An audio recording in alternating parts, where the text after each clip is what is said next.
Those words came from my son's fiancée the night before their wedding. I stayed home the next day heartbroken and humiliated. But by noon, the wedding had completely fallen apart. And the reason why, well, that's a story you need to hear. My name is Taylor Morrison, and I'm 52 years old. I've been a nurse for nearly 3 decades, most of that time working double shifts at Manhattan General just to make ends meet. I raised my son Cameron alone after his father walked out when he was 7 years old. 21 years of sacrifice of choosing between groceries and utility bills, of wearing the same winter coat for a decade so Cameron could have new sneakers. But I'd do it all again in a heartbeat, because my boy grew into the kind of man who makes a mother's sacrifices worthwhile. Or at least that's what I thought until I met Amelia Sullivan. The call came on a Tuesday evening in March. I was folding laundry in my small 1-bedroom apartment in Upper West Side, the kind of place real estate agents call cozy when they mean cramped. My phone buzzed and Cameron's name lit up the screen. "Mom!" His voice carried that particular excitement I recognized from when he was 8 years old and won his first spelling bee. "You busy?" I smiled, setting down one of my old scrubs. "Never too busy for you, sweetheart. What's going on?" "I want you to meet someone really special." My heart did a little flip. 28 years old, and this was the first time Cameron had ever asked me to meet a girlfriend. Sure, there'd been dates over the years, but nothing serious enough to warrant an introduction. "Of course," I said, trying to keep the emotion out of my voice. "When were you thinking of Saturday? There's this great restaurant in Midtown, Bella Luna. I already made a reservation for 7. Bella Luna. I'd walked past it 100 times on my way to the hospital. The kind of place with cloth napkins and waiters in bow ties. The kind of place where a single entree cost more than my weekly grocery budget. Sounds perfect. I lied already, calculating whether I could afford a new dress.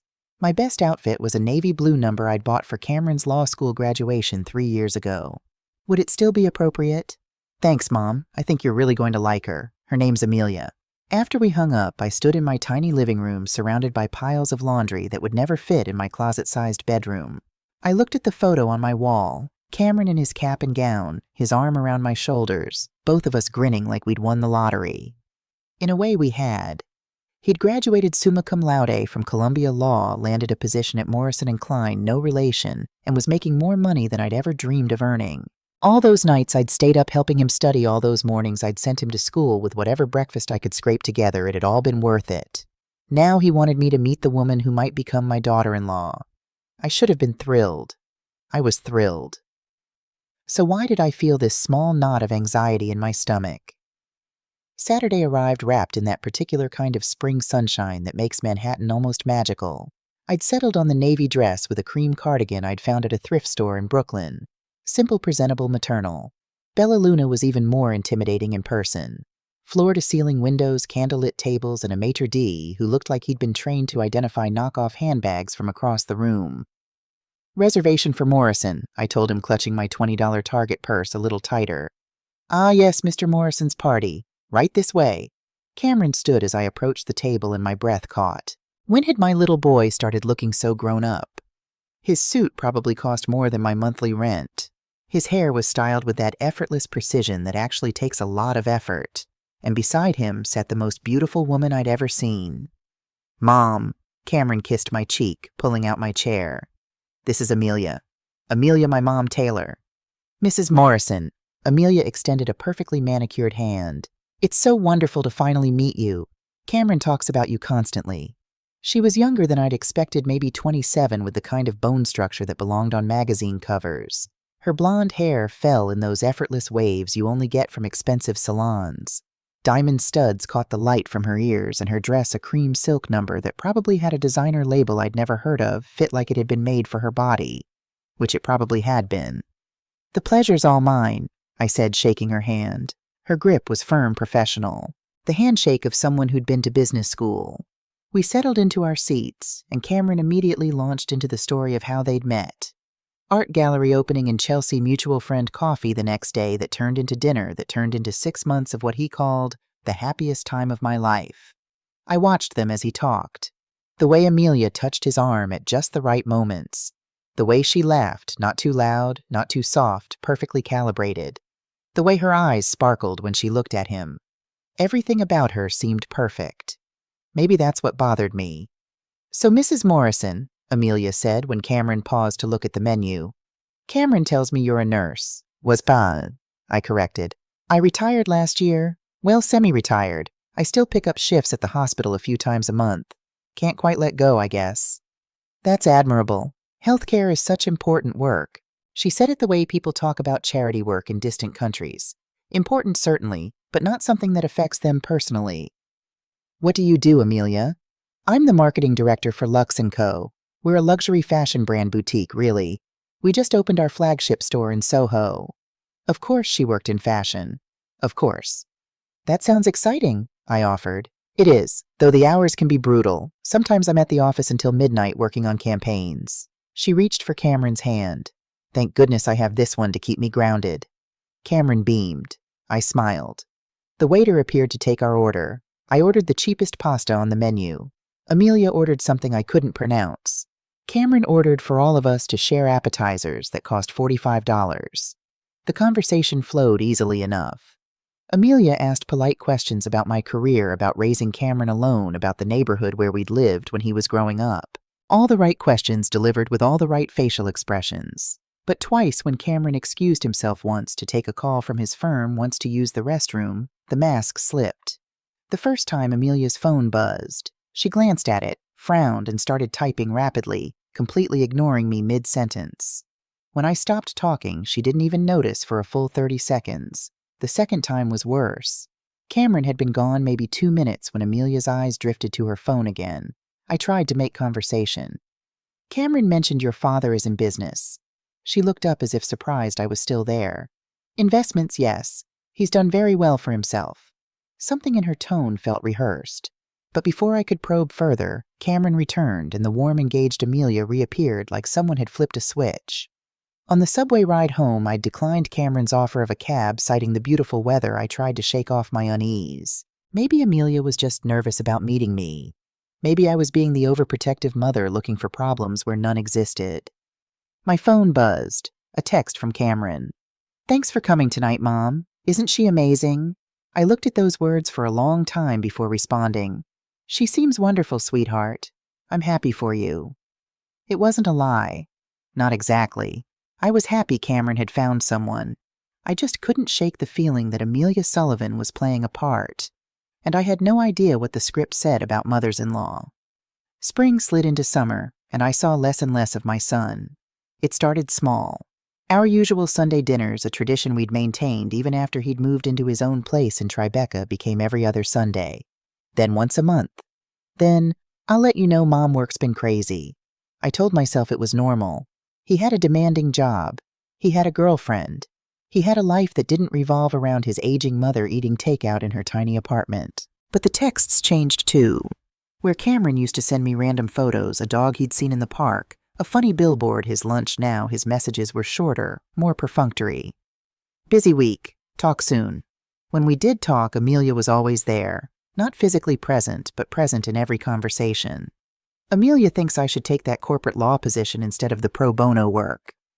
Amelia knows this great place in the Hamptons where we might spend 4th of July. Amelia's parents have a connection at Goldman Sachs if I want to pivot into financial law. Amelia. In August, I decided to surprise Cameron for his 28th birthday. I'd baked his favorite cake, triple chocolate, with peanut butter, frosting the recipe I'd perfected when he was 10 years old. I'd stayed up until 2 in the morning, making sure the layers were even, the frosting smooth, the decoration just right. I showed up at his apartment at 6:30, knowing he'd be home from work. The doorman recognized me and waved me up. Cameron answered the door in gym clothes, sweaty from what I assumed was a workout. His smile was genuine when he saw me. "Mom, what are you doing here?" "Happy birthday, baby." I held up the cake carrier. "I know you're probably going out with Amelia tonight, but I wanted Taylor." Amelia's voice came from inside the apartment. She appeared behind Cameron, also in workout clothes, her hair pulled back in a high ponytail. Even sweaty, she looked like a fitness model. "What a surprise. I brought Cameron's birthday cake," I explained, suddenly feeling foolish. "Should I have called first?" "Oh." Amelia's eyes flickered to the cake carrier, then to Cameron. "Honey, didn't you tell your mom about your new diet?" Cameron's face flushed slightly. Amelia's trainer has me on this macro-friendly plan. I've lost 8 pounds. Which is amazing, Amelia said, sliding her arm around his waist. She looked at me with what I suppose was meant to be sympathy. But a cake like that would undo weeks of work. You understand, right, Taylor? She'd called me Taylor, not Mrs. Morrison, just Taylor. Of course, I heard myself say. I should have asked first. Well, since you're here, Cameron said, glancing at Amelia uncertainly. Maybe you could stay for a bit. We were just about to make dinner. Grilled chicken and quinoa. Actually, Amelia interjected smoothly, we have that Zoom call with my parents at 7:30, remember? Right, yeah? Cameron looked apologetic. Sorry, Mom. Maybe next week. I left with my cake, rode the elevator down past the doorman's sympathetic smile, and walked 6 blocks before I realized I was crying. I threw the cake away in a public trash can on 7th Avenue. Triple chocolate with peanut butter frosting. 28 years of tradition gone. The months continued to pass in a blur of cancellations and postponements. September brought Cameron's promotion to junior partner. I found out from his Facebook post, not from him directly. The photo showed him celebrating with colleagues at some rooftop bar.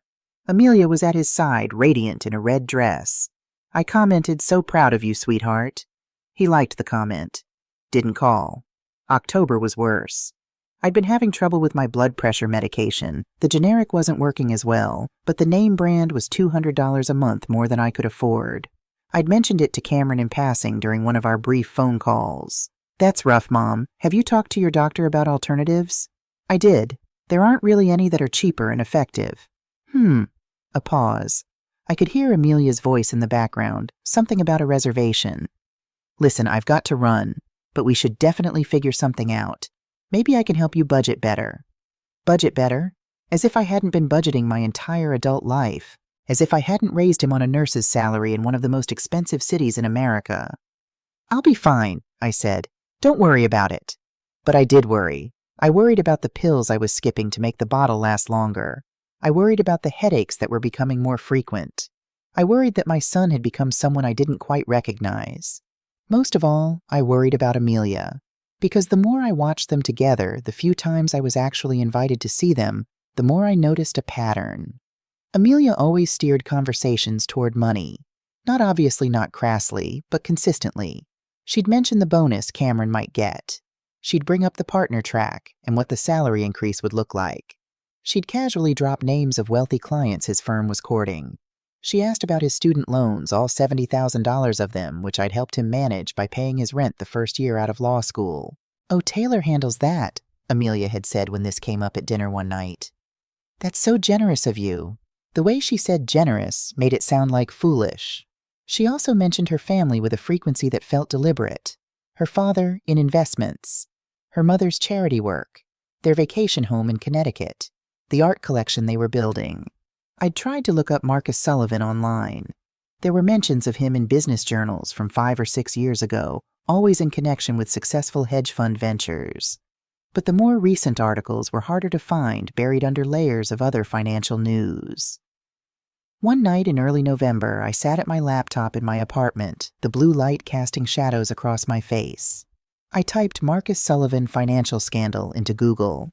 Nothing concrete. But a few forum posts on investment sites, people asking if anyone knew what had happened to his fund. One comment, heard he went belly up in 2020, total wipeout. I stared at that comment for a long time. Then I closed my laptop, told myself I was being paranoid, and tried to forget about it. But I couldn't forget the way Amelia had looked at Cameron during that last dinner. Not with love exactly, more like assessment, like he was a stock she was considering investing in. The call came on a Friday night in late November. I was heating up a can of soup, the cheap kind, because my blood pressure medication had wiped out my grocery budget for the week when my phone rang. "Mom, you sitting down?" My heart jumped. The last time Cameron had asked me that, it was to tell me he'd been in a minor car accident. What's wrong? Nothing's wrong. The opposite, actually. I proposed to Amelia. She said yes. The room tilted slightly. I grabbed the counter. "Mom, you there?" "Yes. Yes, I'm here. Oh, Cameron, that's wonderful." I forced enthusiasm into my voice, pushed down the knot in my stomach. "Congratulations, sweetheart. When did this happen?" "Last night. I took her to this place in Brooklyn Bridge Park right at sunset. The whole thing. He sounded so happy, so young. For a moment, he was my little boy again, showing me his first A+ on a test. "I'm so happy for you," I said, and part of me meant it. My son was getting married. This was supposed to be joyful. "Listen, we're having a small celebration dinner tomorrow night. Both families.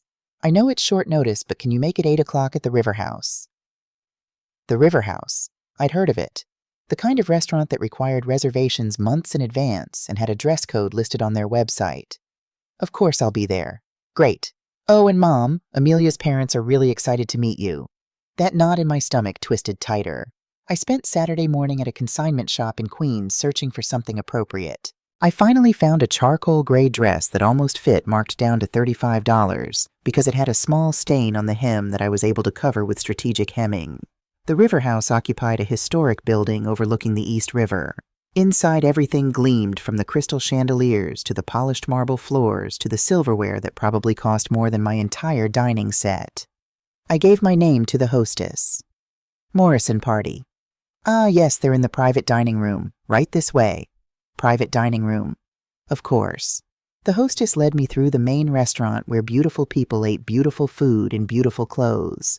I felt every one of my 52 years, every thread of my bargain dress, every scuff on my shoes.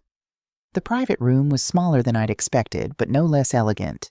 A single table set for 8, already occupied by 5 people. Cameron stood immediately when he saw me. "Mom," he pulled me into a hug, and for a moment everything felt normal. He smelled like the same cologne I'd bought him for Christmas 3 years ago. "You look great." "So do you, sweetheart." Amelia rose more slowly, a champagne flute in her hand. Her engagement ring caught the light, a massive diamond that must have cost... I didn't want to think about it. "Taylor, I'm so glad you could make it." She kissed the air beside my cheek, European style. "Come meet my parents." The couple at the head of the table stood. Marcus Sullivan was tall, silver-haired, with the kind of tan that comes from country club golf courses. His suit was bespoke, his watch a Rolex.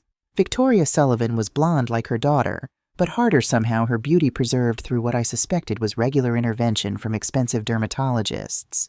Her jewelry could have funded a small country. "Taylor Morrison." Marcus extended his hand, his grip firm to the point of aggressive. "Marcus Sullivan. This is my wife, Victoria." "Charmed," Victoria said, her accent suggesting years of elocution lessons. She looked me up and down in a single sweep, and I watched myself get categorized, filed, and dismissed in under 3 seconds. "Please sit." Marcus gestured to the chair at the opposite end of the table from him. The symbolism wasn't subtle. The remaining 2 people introduced themselves as Amelia's brother Harrison and his fiancée Natasha. Both in their early 30s, both dressed like they'd stepped out of a luxury fashion magazine. Champagne was poured. Toasts were made. I sipped my water, aware that champagne at dinner probably cost more than I could afford.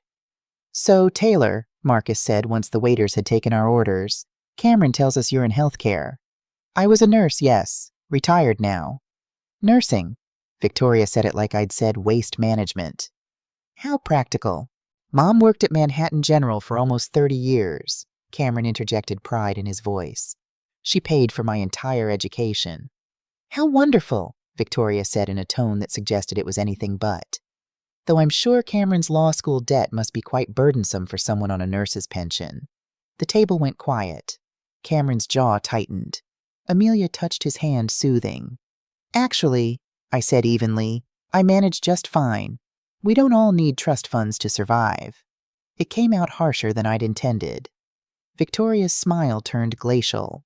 "Of course," Marcus smoothly intervened. "In any case, Cameron's future is very bright. We've been discussing opportunities for him. Connections in the financial sector, potential clients for his firm." "My firm already has plenty of clients," Cameron said, a slight edge to his voice. Of course. But the right clients can make all the difference. Speaking of which," Marcus leaned back in his chair, entirely in his element. "We should discuss the wedding budget. Victoria and I would like to contribute naturally." "That's very generous," Cameron started, but Marcus waved him off. "Nonsense. Our daughter deserves the best. We're thinking the plaza, maybe 400 guests. Victoria has already been in touch with the event coordinator. 400 guests. The Plaza Hotel. Actually, I heard myself say I'd like to contribute too. Every eye turned to me. Amelia's smile was patronizing. Victoria looked amused. "That's sweet, Taylor," Victoria said, "but I don't think you understand the scale we're talking about. A wedding at the plaza runs upwards of $300,000. The number hung in the air like a guillotine. "I may not have your resources," I said carefully, "but I can contribute something. Cameron is my only child." "How touching," Victoria murmured. Cameron looked miserable. "Mom, you don't have to." "I want to." I looked at my son, willing him to see me. "I want to be part of this." Amelia squeezed Cameron's hand. "Of course you're part of this, Taylor. You're Cameron's mother. That will never change." The way she said it made me feel like a participation trophy. Dinner continued in awkward spurts of conversation. Marcus dominated, talking about investment strategies and real estate opportunities. Victoria discussed the wedding as if it were a military operation. Harrison and Natasha nodded at appropriate intervals. Cameron barely spoke. And I realized watching him that he looked tired, genuinely exhausted in a way that had nothing to do with his job. When the check came, Marcus grabbed it before anyone else could move. "My treat, of course. Can't have the future in-laws paying for their own engagement dinner." We filed out of the restaurant. On the sidewalk, as Amelia and her family waited for their car, Cameron walked me toward the street to hail a cab. "Mom, I'm sorry about—" "Don't." I touched his arm. "It's fine." "It's not fine. The way Victoria talked to you." "Cameron." I looked up at my son, this man I'd raised, and I saw confusion in his eyes. "Are you happy?" He hesitated. Just for a second, but I saw it. "Of course I'm happy. I love Amelia." "That's not what I asked." Before he could answer, Amelia called out, "Cameron, our car's here." He looked torn, then he kissed my forehead. "We'll talk soon, Mom. I promise." I watched him jog back to Amelia, watched her link her arm through his, watched them climb into a town car with her parents. I stood on that Manhattan sidewalk in my $35 dress and realized something that made my blood run cold. I wasn't losing my son to marriage. I was losing him to the Sullivans. And I had no idea how to get him back. The weeks after the engagement dinner crawled by in a haze of exclusion. Wedding planning had begun in earnest, and I wasn't part of it. Not really. Oh, I'd get occasional updates, secondhand information through Cameron's brief texts or offhand comments during our increasingly rare phone calls. But the actual planning, that was handled by Amelia Victoria and apparently a team of wedding planners whose fees probably exceeded my annual income. "They've hired Preston and Associates," Dr. Linda Foster told me over coffee one December morning. Linda had been my closest friend since nursing school, and she knew everyone worth knowing in Manhattan social circles. "That's the firm that planned that Vanderbilt wedding last year." "I don't know what that means," I admitted. Linda's expression was gentle.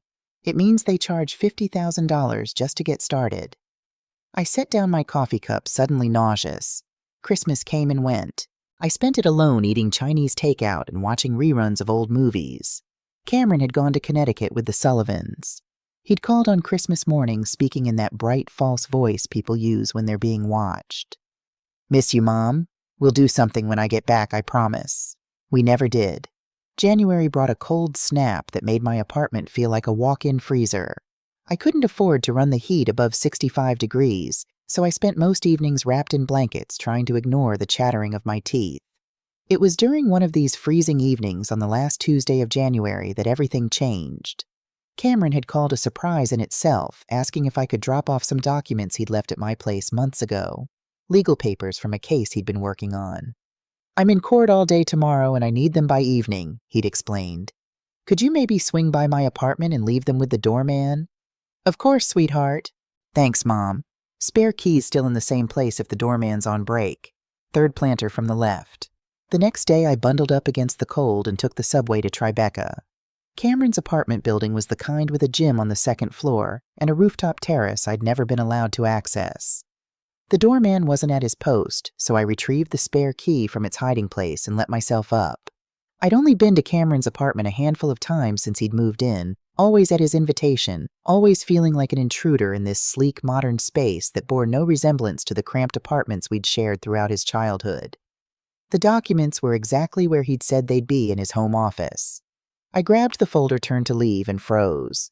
On Cameron's desk, partially hidden under a law journal, was a thick document with prenuptial agreement printed across the top. I should have left. I should have respected his privacy, grabbed my documents, and walked away. But I saw my son's name on that paper, and something maternal instinct maybe, or fear, made me pull it out and read. The first few pages were standard boilerplate. Division of assets acquired before marriage. Provisions for shared property. Nothing unusual. Then I reached page 7. Section 7B, Income Distribution and Management.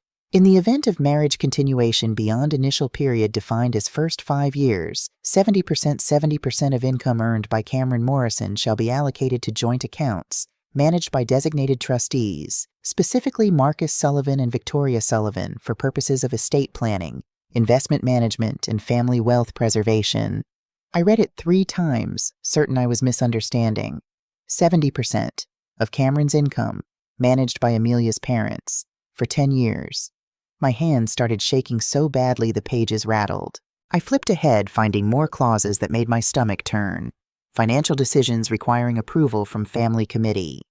Real estate purchases subject to Sullivan Family Trust oversight. Investment strategies dictated by Marcus Sullivan's recommendations. This wasn't a prenuptial agreement. It was a financial takeover. I pulled out my phone and started taking pictures, my hands trembling so violently that half the shots came out blurred. I took them again, forcing myself to stay calm to document everything. Then I carefully slid the document back where I'd found it, grabbed Cameron's legal papers, and left the apartment. I made it to the street before I had to sit down on a bench, my breath coming in short gasps. My phone rang. It was Rachel, my younger sister, calling from her law office in Boston. "Hey, Taylor, bad time." "Rachel," my voice cracked. "I need your help." 20 minutes later, I was in an Uber to Rachel's hotel. She'd caught the first train down from Boston the moment she'd heard the panic in my voice. We sat in her room at the Marriott in Midtown, my phone between us zoomed in on the photographs I'd taken. Rachel was silent for a long time, scrolling through the images. She'd been a family law attorney for 15 years, had seen every kind of prenup imaginable. Finally, she looked up. Her face was pale. "Taylor, this is financial fraud wrapped in legal language." "Can they do this? Is it even legal?" "Technically, if Cameron signs it willingly, yes. But this," she gestured at the phone, "this is predatory. These clauses essentially give Marcus Sullivan control over 70% of Cameron's earnings for a decade. And look here." She zoomed in on Section 9. "There's a clause about dissolution. If Cameron files for divorce within the first 10 years, he forfeits not just the managed income, but an additional penalty equal to 2 years' salary." "They're trapping him." "They're trying to." Rachel set down the phone. "The question is, does Cameron know what he's signing?" I thought about my son. Brilliant, yes. Top of his class at Columbia Law. But when it came to love to relationships, he was naive. He'd want to believe the best in people, especially people he loved. "I don't know," I admitted. "But I have to tell him." Rachel grabbed my hand. "Taylor, listen to me. If you go to Cameron with this right now, he might not believe you. He's in love. She's probably already painted you as the overprotective mother who doesn't want to let go." The truth of that hit hard, because Amelia had been doing exactly that subtly for months. So what do I do? Let him sign his life away? No. Rachel stood pacing the small hotel room. "We need evidence. Real evidence, not just a predatory prenup. We need to know why the Sullivans are doing this. What's their financial situation? Why do they need control over Cameron's money? You think they're in trouble? I think people don't draft prenups like this unless they're desperate." She turned to me. "Do you remember that comment you saw online about Marcus Sullivan's fund going belly up? You think it's true? I think we need to find out, and I know someone who can help." Rachel's someone turned out to be James Cooper, a private investigator who specialized in financial fraud cases. We met him 3 days later at a coffee shop in the financial district. James was nothing like what I'd expected. No trench coat, no fedora, no cigarette dangling from his lips. He looked like an accountant, which Rachel explained he'd been before becoming an investigator. "Mrs. Morrison." He shook my hand firmly, then pulled out a tablet. Rachel filled me in on the basics. I've already done some preliminary research on Marcus Sullivan. That fast, financial records are more public than people think if you know where to look. He turned the tablet to face us. Marcus Sullivan ran a private equity fund called Sullivan Capital Partners from 2010 to 2020. At its peak, the fund managed approximately $200 million in assets. The number was so large it didn't feel real. And now, Rachel asked, now the fund is defunct, dissolved in November 2020 after what appears to be a series of catastrophic investment failures. He swiped to another screen. Marcus lost approximately $150 million of investor money in a tech startup that collapsed. Another $40 million in a real estate venture in Florida that never broke ground. That's almost all of it, I said. Exactly. The remaining investors sued. Cases were settled out of court, likely for whatever assets Marcus had left, which according to public records wasn't much. He showed us more documents. Mortgages on properties in Connecticut and Manhattan, liens against vehicles, credit card debt in the hundreds of thousands. The Sullivans are broke, Rachel said flatly. Worse than broke. They're in debt to the tune of approximately $20 million spread across various creditors and legal settlements. I felt sick. But they look so wealthy. The clothes, the dinners, the jewelry. Smoke and mirrors, James said. It's not uncommon. Wealthy people or formerly wealthy people often maintain appearances to avoid social embarrassment and keep potential opportunities alive. Victoria Sullivan's jewelry, I'd bet half of it is cubic zirconia. The Connecticut house, mortgaged to the hilt. So they need Cameron's money, I said. More than that, they need Cameron's earning potential. James pulled up another document. Your son is on track to make partner at Morrison & Klein within 3 years. Once he makes partner, his annual income will likely exceed $700,000. Over 10 years, even after taxes, that's a substantial sum. $700,000. I couldn't even imagine it. The prenup is designed to funnel 70% of that into accounts they control, Rachel added. They're not just looking for a bailout. They're looking for a long-term solution to their financial crisis. And my son is that solution. James's expression was sympathetic. I'm sorry, Mrs. Morrison, but yes. We sat in silence for a moment. Around us, the coffee shop hummed with normal life. People ordering lattes, typing on laptops, laughing with friends. None of them knowing that my entire world was collapsing. What about Amelia? I finally asked. Does she know? James hesitated. That's where it gets complicated. I've been monitoring her emails. Wait, how? Don't ask. He held up a hand. Let's just say I have methods, and what I've found suggests that Amelia is conflicted. He pulled up a series of email exchanges between Amelia and Victoria dated over the past 6 months. The first was from September, from Victoria Sullivan to Amelia Sullivan, subject the Cameron situation. Darling, I know you have reservations, but you must understand this marriage is our only viable option. Your father's investors are circling, and without a stable income stream, we'll lose everything. Cameron is perfect. He's successful, he comes from nothing, so he'll be grateful for our connections, and most importantly, he loves you. Use that. This is about survival. I felt tears pricking my eyes. Rachel squeezed my hand. James scrolled to another email, this one from Amelia to Victoria, dated November. From Amelia Sullivan to Victoria Sullivan, subject re the Cameron situation. I've tried to talk to Daddy about scaling back his expectations. Cameron is a good man. He doesn't deserve to be manipulated like this. Yes, he can help us, but why does it have to be so predatory? Why can't we just be honest with him? She was trying to push back, Rachel said quietly. James nodded. Initially, yes, but look at this next one from 2 weeks ago. From Victoria Sullivan to Amelia Sullivan, subject reality. Enough. Your sentimentality is touching but useless. If you don't go through with this marriage and ensure that prenup is signed, your father will lose everything. We'll be sued into oblivion. Every connection we've built, every relationship that could help you in your career gone. And for what? Some noble idea about honesty, grow up, Amelia. This is how the world works. Secure the marriage, sign the prenup, save this family, or be responsible for destroying it. There was no response from Amelia after that. She caved, I whispered. She's scared, James corrected gently. Amelia Sullivan is a 27-year-old woman who's been told her entire life that family loyalty is everything. Her parents are leveraging that against her. That doesn't make it right. No, he agreed. It doesn't. I looked at the emails at this portrait of a woman I'd wanted to see as a villain. And I realized she was more complicated than that. She wasn't evil. She was trapped. But she was still trapping my son. "There's more," James said, pulling up another document. "I found evidence of another player in this situation." The document showed wire transfers from an account labeled M. Reed Holdings to Victoria Sullivan's personal account. Small amounts, $5,000 here, $3,000 there, but consistent over the past year. "Who's Emma Reed?" Rachel asked.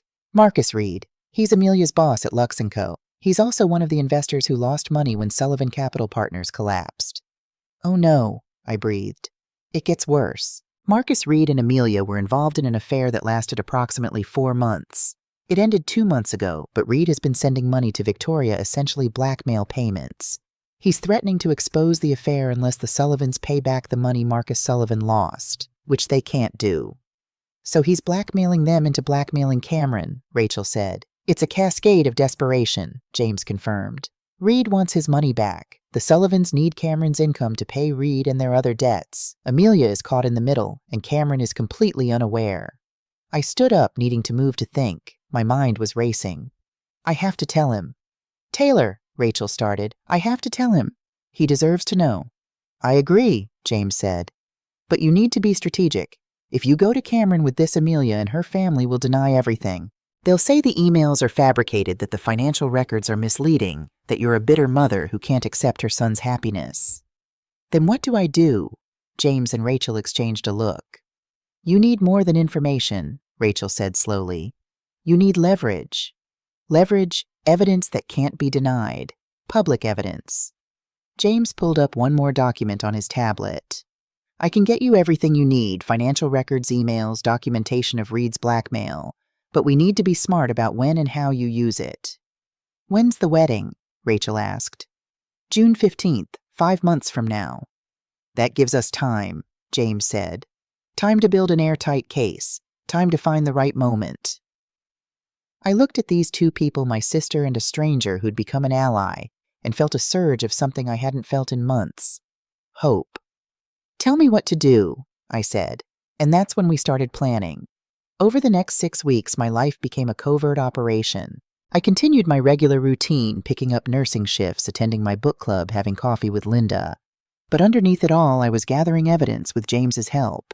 We documented everything: Marcus Sullivan's bankruptcy filings, Victoria's credit card debt, the mortgage on their Connecticut estate, Marcus Reed's wire transfers, every email between Amelia and her mother that showed the depth of the manipulation. James even found records of a lawsuit pending against Marcus from another investor, one that could result in criminal charges if it went to trial. "This is bigger than just your son," James told me during one of our meetings in February. "Marcus Sullivan has defrauded multiple investors. If this gets exposed publicly, it could bring down the whole family." "Good," I said, surprising myself with my venom. Rachel looked concerned. "Taylor, I need to ask you something. What's your end game here?" "What do you mean?" "I mean, what do you want to happen? Do you want Cameron to call off the wedding? Do you want to destroy the Sullivans? Do you want Amelia to pay?" I thought about it. Thought about Amelia's emails, her obvious distress, her unsuccessful attempts to push back against her parents. "I want Cameron to have the truth," I said finally. "I want him to make an informed decision about his life. If he still wants to marry Amelia after knowing everything, if he loves her enough to help her escape her family's mess, then I'll support that. But he deserves to choose, not to be manipulated." Rachel smiled sadly. "You're a better person than I am." I'm just a mother protecting her son. But even as I said it, I wondered if I was lying. Because part of me, a dark, angry part I didn't like to acknowledge, wanted to see the Sullivans suffer. Wanted them to feel the humiliation and powerlessness they'd made me feel. Wanted revenge. In early March, 2 weeks before what would become the most important confrontation of my life, Cameron called. "Mom, can we talk?" My heart leapt. "Of course, sweetheart. What's going on?" I miss you. I feel like we barely see each other anymore." "I miss you too. Can I come over tonight, just the two of us?" Yes, of course." He showed up at 7 with Thai food from my favorite place, the cheap one near my apartment that we used to go to when he was in college. We ate sitting on my lumpy couch, just like old times. "So," he said between bites of pad Thai, "how have you been, really?" I've been okay, keeping busy. With what? I thought about the investigation, the evidence, the plans. Just life stuff, you know. He nodded, but he looked troubled. Mom, I need to ask you something, and I need you to be honest with me. My pulse quickened. Okay. Do you like Amelia? The question hung between us. I could lie. I could say, yes, she's wonderful. I'm so happy for you. I could take the easy path. But I'd never lied to my son. I think, I said carefully, that Amelia is in a difficult situation, and I think you deserve someone who puts you first. Cameron set down his food. That's not really an answer. It's the only answer I can give you right now. Because you don't want to tell me you don't like her. Because it's more complicated than like or dislike. I took his hand. Cameron, do you know anything about Amelia's family's financial situation? His expression shuddered. Why would you ask that? Because I care about you. Because something doesn't feel right. Mom, he pulled his hand away. I know what you're doing. Amelia warned me you might try to turn me against her family. She warned you. She said sometimes mothers have trouble letting go, that they see problems where there aren't any because they don't want their sons to leave them. The words hit like a slap, because they were exactly what I'd feared, exactly the narrative Amelia had been building. Cameron, I love you, Mom. You know I do. But Amelia is going to be my wife, and I need you to respect that. He left shortly after taking most of the Thai food with him. I sat alone in my apartment, the remaining pad Thai congealing in its container, and I realized that I was running out of time. The wedding was in 3 months. Cameron was already defending Amelia against me. If I was going to save my son, I needed to act soon. Very soon. April arrived with cherry blossoms and wedding invitations. The invitation came in the mail on a Tuesday. Cream-colored cardstock, embossed lettering, the kind that cost $5 per piece. I opened it standing at my mailbox, my hands trembling slightly. Mr. and Mrs. Marcus Sullivan requests the honor of your presence at the marriage of their daughter, Amelia Catherine Sullivan, to Cameron James Morrison. My name appeared nowhere on the invitation, not as mother of the groom, not even in small print at the bottom. I was just another guest. I called Rachel that night, my voice tight with anger I'd been holding in for weeks. They didn't even list me on the invitation. That's deliberate, Rachel said. They're erasing you from the narrative, making Cameron think his life started when he met Amelia. It's working. He barely calls anymore.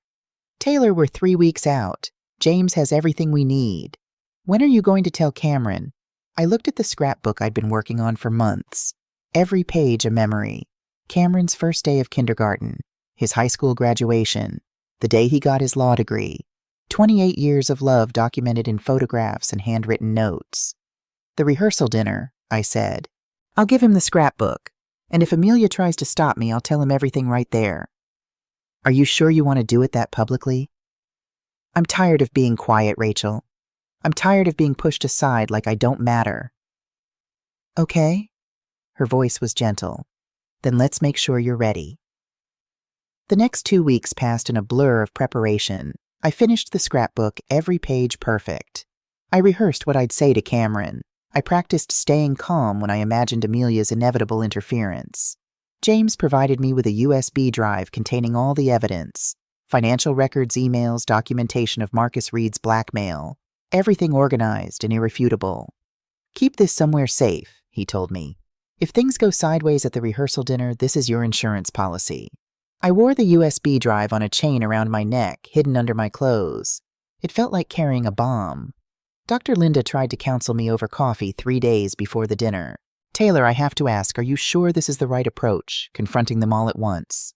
What choice do I have? Cameron won't listen to me. He thinks I'm just a jealous mother.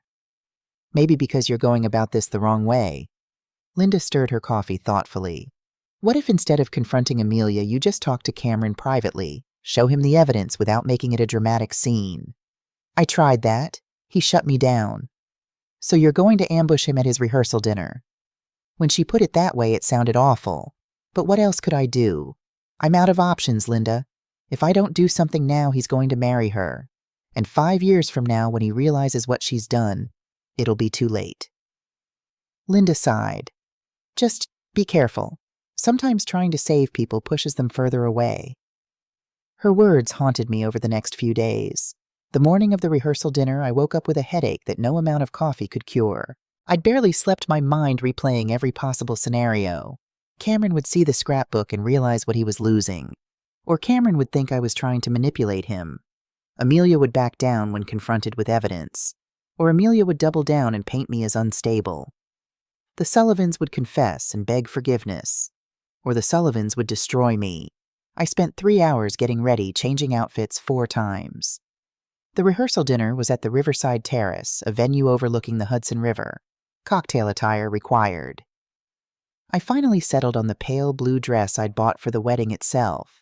If this was my last chance to be Cameron's mother in a meaningful way, I wanted to look my best. At 5 o'clock, I took the subway to the venue, the scrapbook wrapped carefully in tissue paper, the USB drive cold against my chest. The Riverside Terrace was beautiful in the early evening light. Floor-to-ceiling windows overlooking the water. White tablecloths and crystal glasses. Flowers everywhere. Peonies and roses. Amelia's favorites, each arrangement probably costing more than my monthly rent. I arrived early as planned. The rehearsal itself was still happening. The wedding party was across the lawn at the ceremony site, practicing their processional. Only a few guests had arrived. I recognized some of them from Cameron's life college friends, law school classmates. They greeted me warmly, asking how I'd been commenting on how proud I must be. I smiled and nodded and tried not to scream. Victoria Sullivan arrived at 5:30 in a cloud of expensive perfume and barely concealed disdain. She spotted me immediately. "Taylor, how punctual of you." Her eyes swept over my dress. "Isn't that what you're wearing to the wedding tomorrow?" "I might be," I said evenly. Well, I suppose nurses don't have extensive wardrobes." She drifted away before I could respond. Marcus arrived shortly after, already holding a scotch he must have acquired somewhere. He clapped men on the back, laughed too loudly, played the part of successful businessman. I wondered how many people in this room knew he was bankrupt. At 6 o'clock, the wedding party returned from rehearsal. Cameron looked handsome in khakis and a blue button-down. He was laughing at something his best man Jake had said. Then he saw me. His smile faltered just for a moment before he crossed the terrace. "Mom, you made it." "Of course I made it." I hugged him, holding on perhaps a moment too long. He felt thinner than I remembered. "How was rehearsal?" "Good. A little chaotic, but good." He glanced over his shoulder to where Amelia stood with her bridesmaids. "Listen, Mom, about the other night." "It's fine, sweetheart. We don't have to talk about it. I just want you to know I love you. That hasn't changed." "I know." I touched his face of this boy I'd raised, this man I barely recognized anymore. "I love you too. More than anything." Amelia appeared at his elbow, radiant in a white sundress that probably cost $1,000. Her smile was bright, but her eyes were wary. "Taylor, so glad you could join us." She linked her arm through Cameron's possessively. "Isn't this venue gorgeous? I wanted something romantic, but not too formal." "It's beautiful," I agreed. "Cameron, honey, your groomsmen are waiting. Something about the boutonnieres." She kissed his cheek. "I'll keep your mom company." Cameron hesitated, looking between us. Then Jake called his name and he excused himself, leaving me alone with Amelia. For a moment we just stood there, 2 women connected only by the man we both claimed to love. "That's a lovely scrapbook," Amelia said, eyeing the package in my hands. "What's that for?" "It's for Cameron. His baby book, school photos, memories. I thought he might like to have it." "How thoughtful." Her tone suggested it was anything but. "Though I'm not sure tonight is the best time. We have a very tight schedule. Dinner at 7, toasts at 8, and we need to wrap up by 9:30 because Cameron and I have an early morning tomorrow." "I'll be quick." "Still," Amelia's smile turned sharp. "Maybe it would be better to give it to him tomorrow, at the wedding, or better yet, after the honeymoon. We'll have more time to appreciate it then."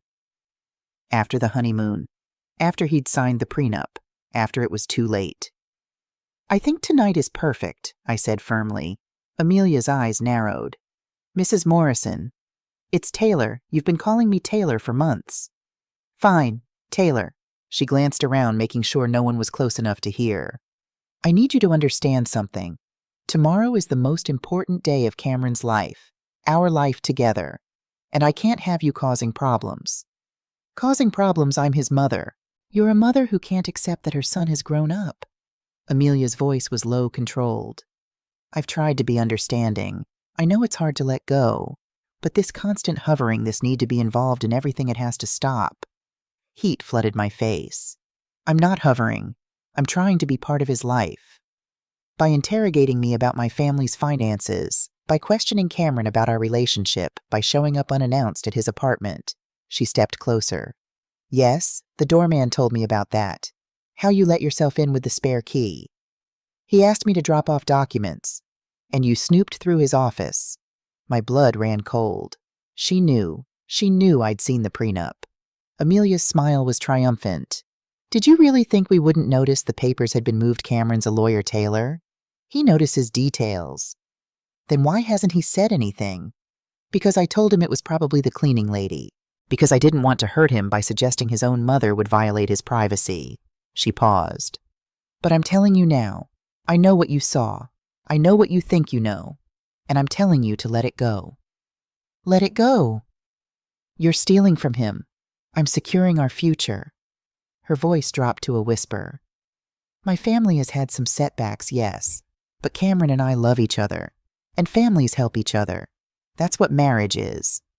Marriage isn't fraud, Amelia. Fraud, she laughed, but it sounded forced.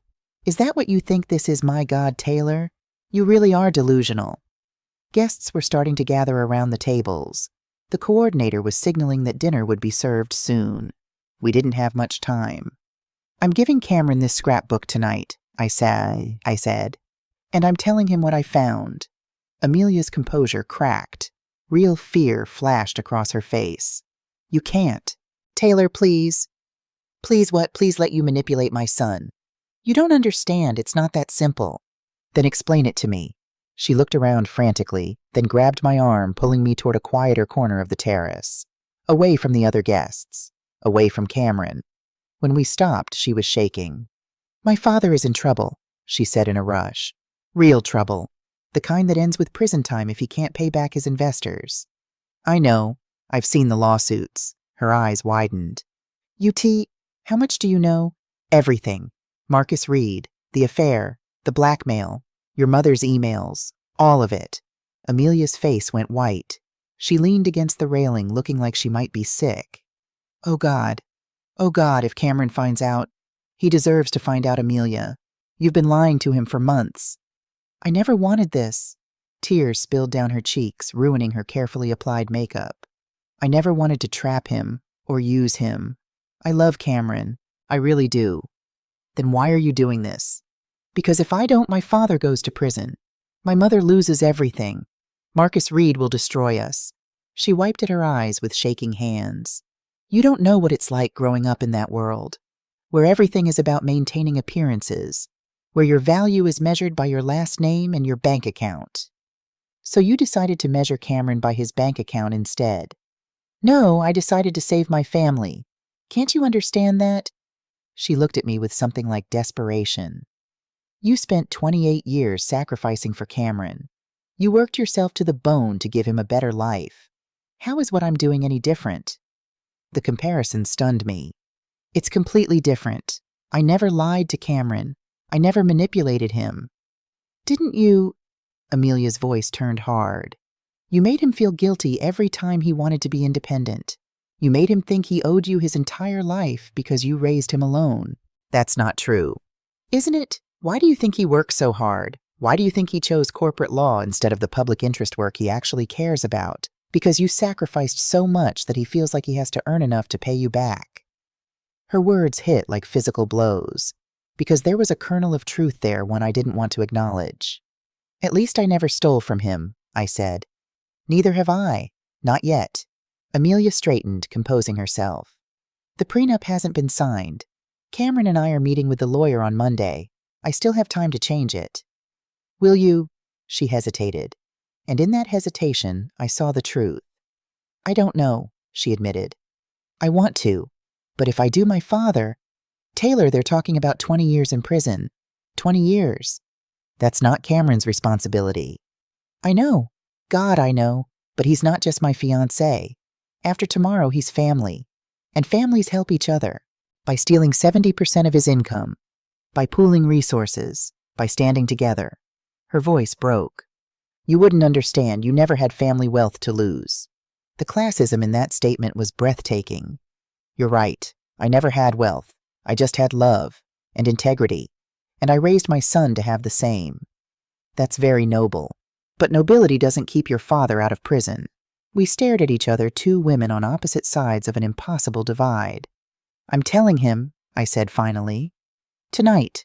I'm sorry about your father, Amelia. Truly I am. But I won't let you destroy my son to save him. Amelia's expression hardened.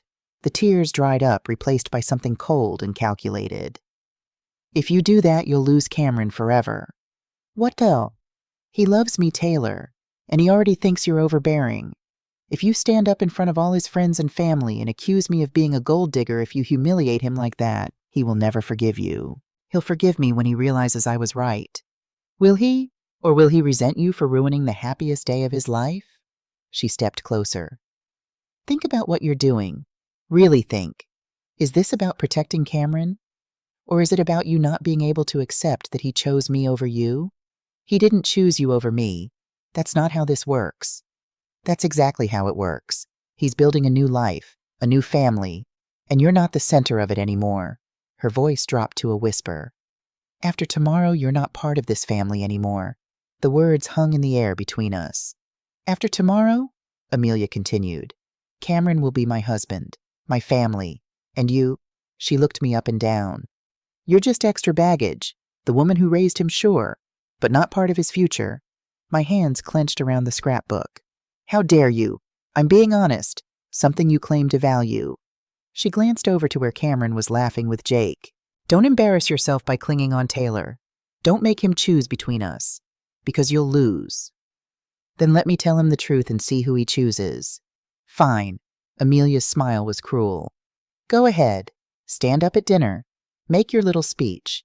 Show everyone your evidence, and watch Cameron hate you for it. She started to walk away, then turned back. Or you could just not come tomorrow. Spare us all the drama. Sleep in. Take a day for yourself. Her voice turned falsely sympathetic. You've earned it after all those years of sacrifice. Don't you deserve a break? Then she walked back toward the other guests, leaving me standing alone by the railing. I looked down at the scrapbook in my hands. 28 years of memories. 28 years of love. And I realized Amelia was right about one thing. If I confronted her publicly tonight, Cameron might never forgive me. But if I stayed silent, I'd lose him anyway. I stood at that railing for a long time, watching the sun set over the Hudson River, watching the servers set out the dinner, watching Cameron and Amelia together, her hand on his arm, his smile genuine and happy. Dr. Linda's words came back to me. Sometimes trying to save people pushes them further away. Rachel's question, what's your end game here? And my own answer. I want Cameron to have the truth. But did he want the truth? Or did he want to be happy, even if that happiness was built on lies? My phone buzzed. A text from Rachel. How's it going? Did you talk to Cameron? I looked at the scrapbook, at the USB drive around my neck, at my son laughing with his friends, oblivious to the war being waged over his future. And I made a decision. I turned and walked off the terrace, past the arriving guests, past the coordinator who called out asking if I was feeling all right, past it all. I woke up at 5 a.m. on Cameron's wedding day. For a moment, I just lay in bed staring at the ceiling of my small apartment. Today was supposed to be one of the happiest days of my life. Watching my son marry the woman he loved. Celebrating the family he was creating. Instead, I felt hollow. The scrapbook sat on my kitchen table, still wrapped in tissue paper. I'd brought it home last night, unable to go through with my plan. Unable to risk losing Cameron entirely. But I also couldn't go to that wedding and watch him sign away his future. So I'd made the hardest choice of my life. I wasn't going. My phone started ringing at 6:30. Cameron. I let it go to voicemail. Mom, hey, it's me. Just wanted to check in, make sure you're awake. The wedding starts at 11, but photos are at 9:30, and I was hoping to see you before. Anyway, call me back. I deleted the message. At 7, Rachel called. Taylor, what the hell are you doing? I can't go, Rachel. What do you mean you can't go? We planned this. You have all the evidence, and if I use it, I lose my son. Amelia made that very clear last night. So you're just giving up. I'm choosing Cameron's relationship with me over my relationship with the truth. I rubbed my eyes, exhausted. If I go to that wedding and expose Amelia, Cameron will hate me. Maybe forever. At least this way, when it all falls apart, and it will fall apart, he'll still have a mother to turn to. Rachel was silent for a long moment. You're sure about this? No, but I'm doing it anyway. At 8, Cameron called again. I listened to the voicemail. Mom, you're worrying me. Where are you? Everyone's asking. Please call me back. At 8:30, texts started flooding in from other guests. Taylor, are you okay? Mrs. Morrison Cameron is looking for you. Everything all right? I turned off my phone. At 9 a.m., someone knocked on my door. I knew who it would be before I opened it. Rachel, still in her bridesmaid's dress from last night's rehearsal dinner, her face flushed from the subway ride to my apartment. Let me in, Taylor. I stepped aside. She came in, took one look at me still in my pajamas, the blue dress hanging on the back of my door, and sat down on my couch.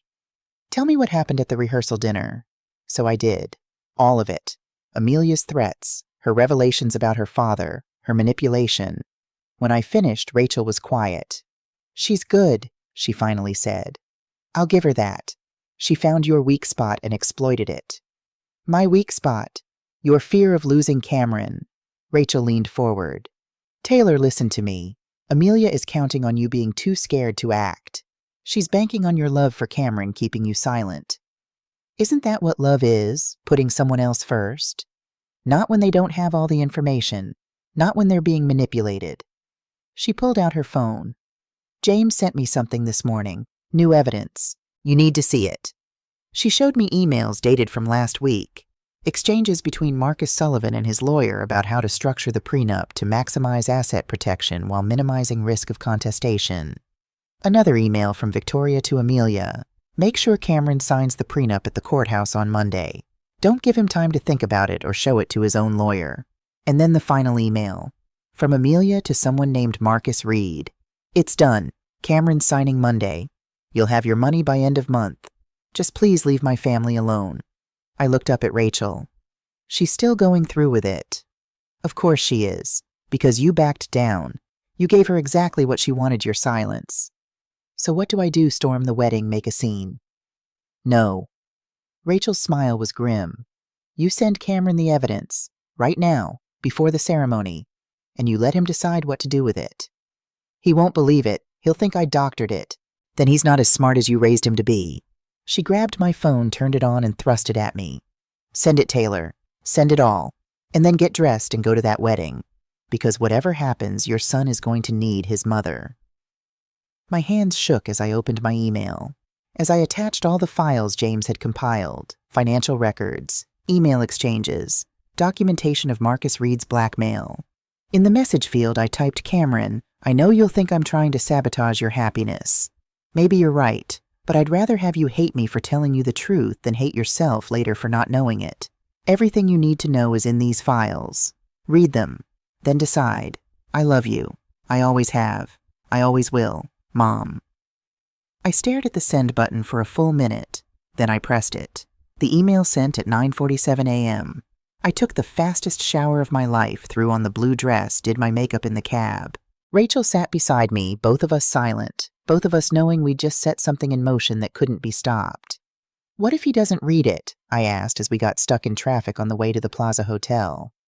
He'll read it. Cameron checks his email compulsively. What if he reads it and doesn't believe it? Then we tried. That's all we can do. The cab dropped us off at the Plaza at 10:35 a.m. The wedding started at 11. We were cutting it close. The lobby was chaos.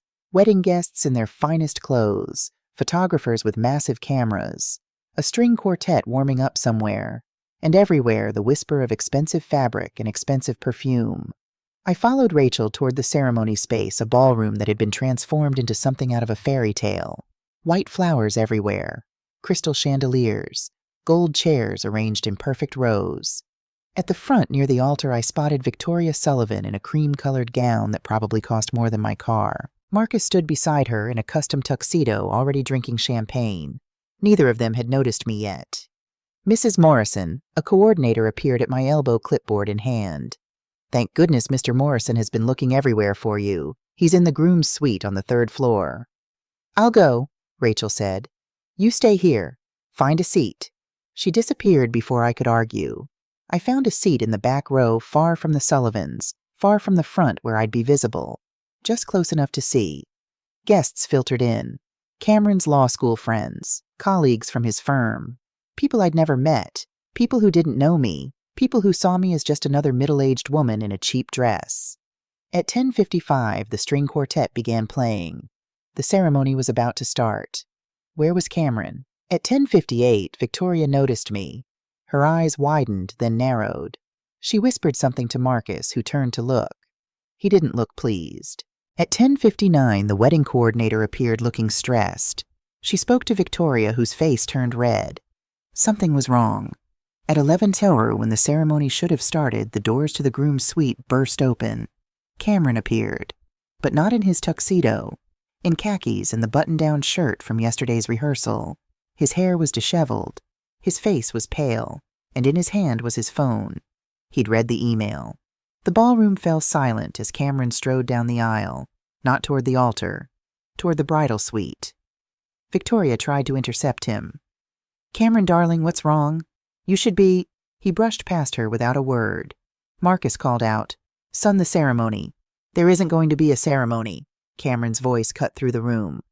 Not until I talk to Amelia. Now. He disappeared into the bridal suite. The doors closed behind him. The ballroom erupted in whispers. Guests turned to each other, confused, concerned. The coordinator looked like she might faint. I stood up, started moving toward the front. I needed to be there. Whatever was happening, I needed to be there for my son. Rachel grabbed my arm. Let them talk first. But trust me, let them talk. We waited. The entire ballroom waited. 2 minutes, 5 minutes, 10. Then we heard shouting, muffled through the doors but unmistakable. Cameron's voice. Were you ever going to tell me Amelia's high or desperate? It's not what you think. More shouting. Something crashed. At minute 12, the doors opened. Cameron walked out. His face was red, his eyes wet. He looked devastated. Behind him, Amelia appeared in her wedding dress. A $30,000 gown of silk and lace. Her makeup was ruined black streaks of mascara running down her face.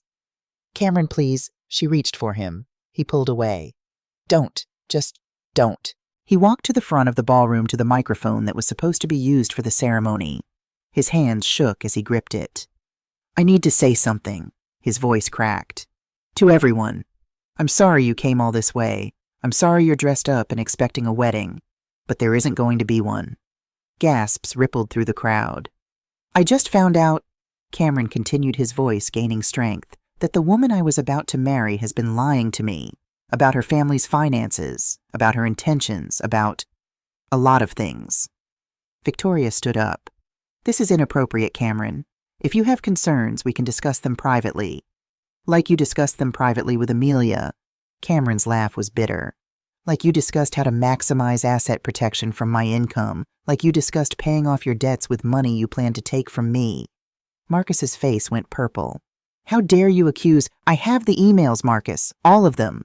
Your bankruptcy filings, the lawsuits, everything. Cameron pulled out his phone, held it up. My mother, the woman you've all been so quick to dismiss as overprotective, she actually protected me. She found the truth you were all hiding. He looked directly at me then, and I saw it in his eyes, not anger, gratitude. I'm sorry, Mom, he said, his voice breaking, for not listening, for thinking you were jealous when you were just trying to save me from making the biggest mistake of my life. I couldn't speak, could barely breathe. Amelia stepped forward, her voice small. Cameron, it wasn't supposed to be like this. I love you. Do you? He turned to her.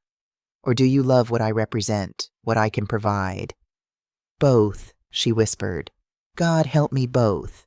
The honesty of it seemed to stun him. At least you're finally telling the truth, he said. Marcus started toward Cameron, his face furious. You ungrateful little... Don't.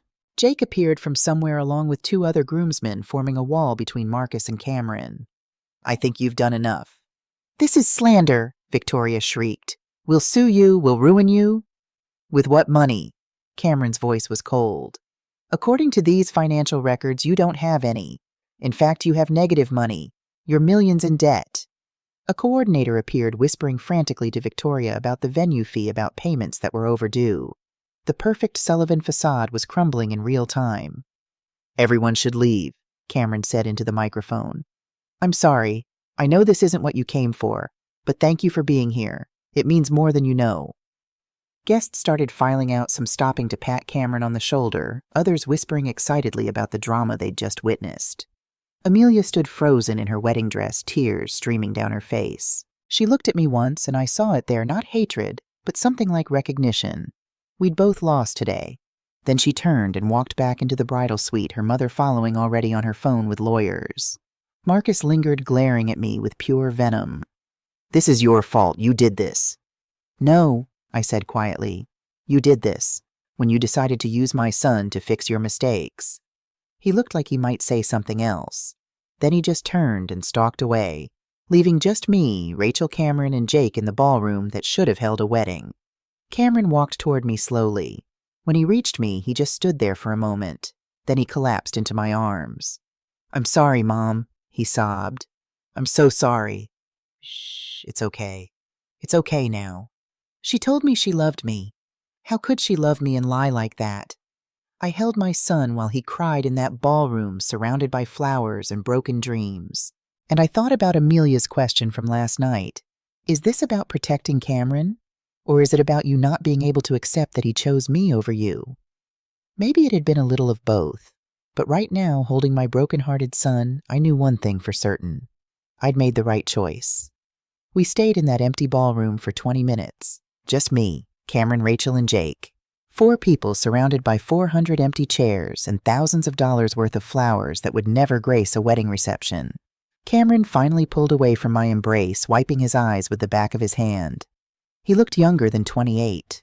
He looked like the 7-year-old boy who'd cried in my arms the night his father left. "What do I do now, Mom?" His voice was small, lost. "Now you go home. You rest. And tomorrow, you start figuring out your next steps." "I can't go home. Amelia's stuff is everywhere. Our apartment—" His voice broke.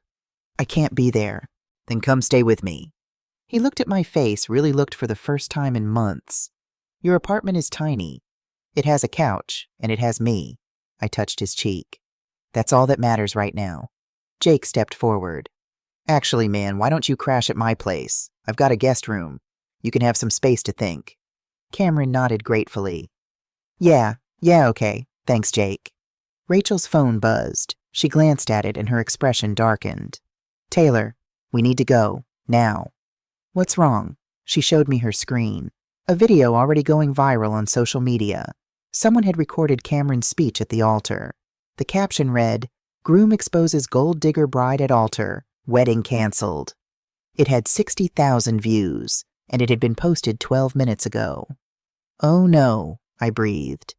By the time we got Cameron to Jake's apartment in Greenwich Village, the video had 300,000 views. By evening, it was at 2 million. I spent that night in my apartment watching my phone blow up with messages from people I hadn't spoken to in years. "Taylor, I saw the video. I can't believe it."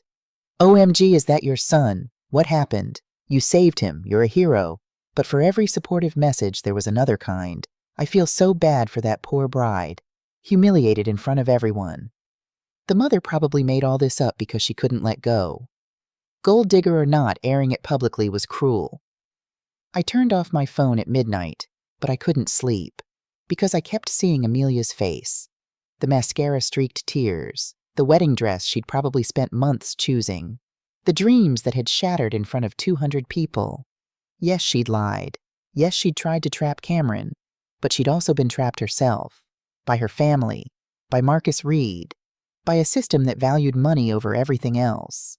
At 2 a.m., my phone rang. I turned it back on to check if Cameron had called. It wasn't Cameron. It was a number I didn't recognize. "Hello, Mrs. Morrison," a woman's voice shaky and hoarse. It's Amelia." My breath caught. "Amelia, I know I'm probably the last person you want to hear from, but I need to tell you something." She paused. "You were right. About everything. And I'm sorry." I sat up in bed, fully awake now. "Where are you?" "A hotel. I couldn't go home. The paparazzi, there's photographers outside my parents' building, outside the apartment Cameron and I shared. She let out a shaky breath. I wanted you to know that I'm not fighting this. The prenup, the wedding, any of it. It's over. Amelia. I also wanted to warn you. My father he's very angry, and when my father gets angry, he gets vengeful. Her voice dropped to a whisper.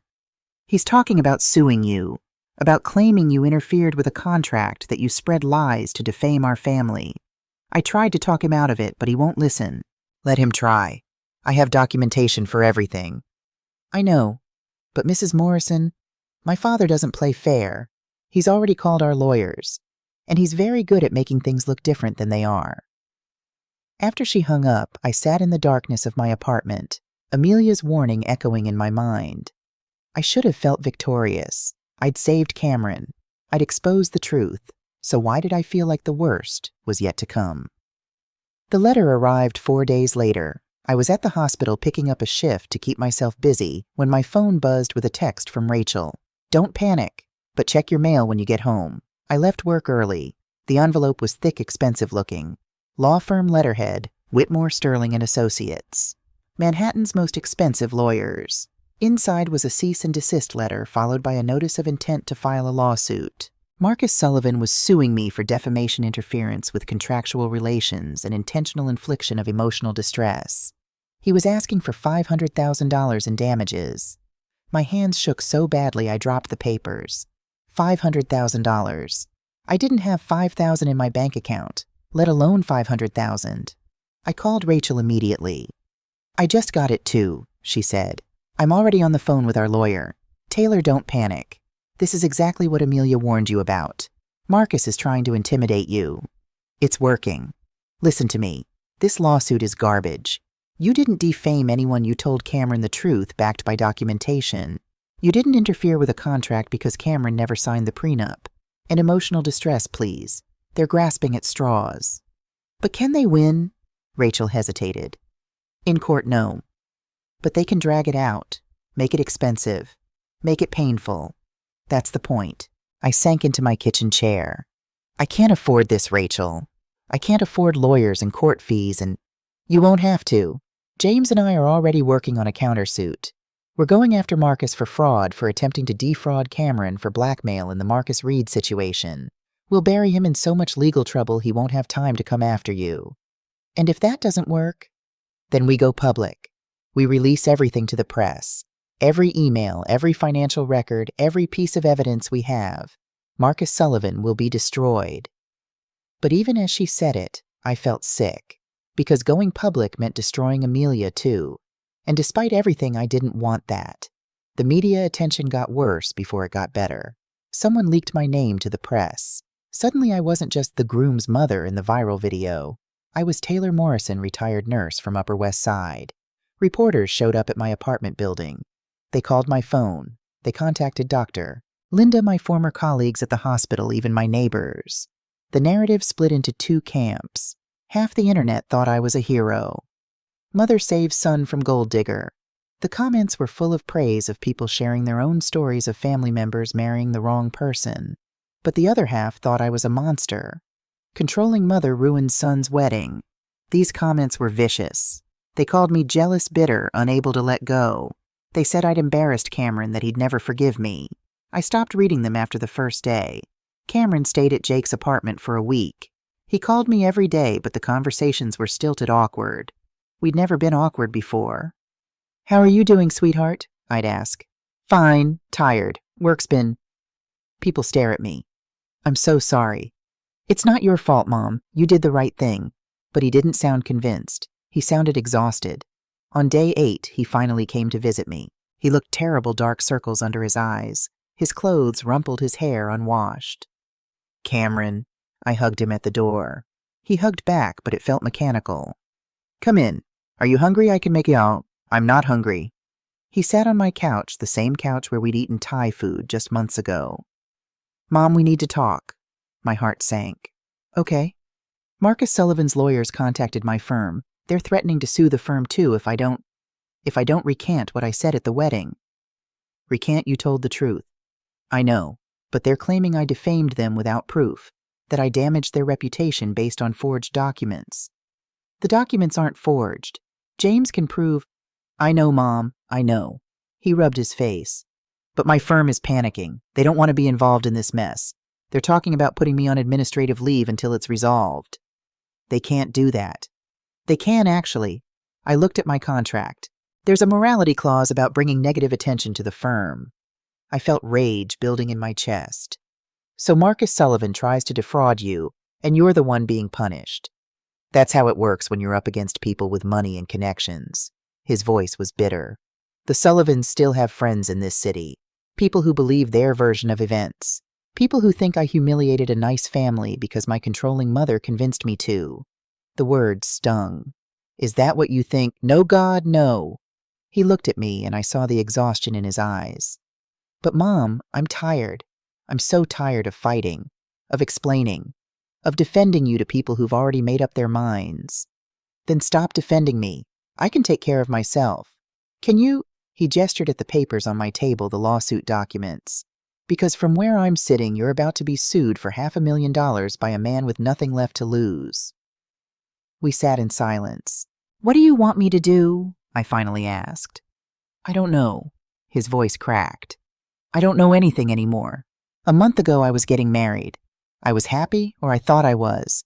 And now everything's in pieces, and I don't know how to put it back together. I moved to sit beside him, taking his hand. You don't put it back together, sweetheart. You build something new. With what I'm probably going to lose my job. Amelia's family is suing you. My reputation is destroyed. He laughed bitterly. I'm 28 years old and my life is over. Your life is not over. This is just a chapter. A bad chapter, yes, but not the end. He looked at me with those eyes I'd known since he was born. I wish I had your faith. After he left, I sat alone in my apartment and cried. Not because of the lawsuit, not because of the media attention, but because my son was breaking and I didn't know how to fix him. James Cooper called me 2 days later with news. I found something big.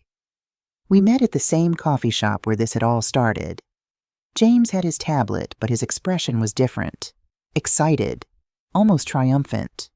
Marcus Sullivan isn't just bankrupt, he said. He's under federal investigation. For what? Securities fraud, wire fraud, money laundering. The FBI has been building a case against him for 2 years. He showed me documents, official FBI investigation records that he absolutely should not have had access to. How did you get these? Don't ask, but here's what matters.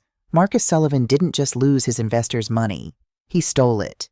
He moved funds through shell companies, paid himself millions in management fees, and then claimed the investments failed. Can they prove it? They're about to. The FBI is planning to arrest him within the week. They've been waiting to build an airtight case, but with all the publicity from the wedding disaster, they're accelerating their timeline. I stared at the documents. So the lawsuit is a distraction. Marcus knows he's about to be arrested. He's trying to tie up everyone who could testify against him in civil lawsuits. If he can paint you as a liar, if he can discredit Cameron as a vengeful ex-fiancée, then your testimony becomes less reliable. That's insane. That's desperation. James swiped to another document. There's more. Marcus Reed, Amelia's ex-lover, he's been cooperating with the FBI. He's testifying against Marcus Sullivan in exchange for immunity on the blackmail charges. Does Amelia know? I don't think so. Reed only started cooperating 3 days ago after the wedding fell apart. I think he realized the Sullivans couldn't pay him back, so he cut a deal to save himself. My phone buzzed. Rachel. Turn on Channel 7 News, now. I pulled out my phone, found the news app. The headline made my breath catch. Manhattan financier Marcus Sullivan arrested on fraud charges. The video showed Marcus being led out of his building in handcuffs, photographers swarming Victoria, screaming at the officers. The reporter's voiceover explained, Marcus Sullivan, once a prominent hedge fund manager, was arrested this morning on multiple charges of securities fraud and money laundering. Federal prosecutors allege Sullivan defrauded investors of over $150 million. James smiled grimly. Looks like the FBI moved even faster than I thought. What does this mean for the lawsuit against me? It means it's over. A man facing federal fraud charges doesn't have the credibility to sue you for defamation. His lawyers will drop it within days. I should have felt relieved. Instead, I felt a strange sadness. Because somewhere in Manhattan, Amelia was watching her father get arrested, watching her family's final destruction play out on live television.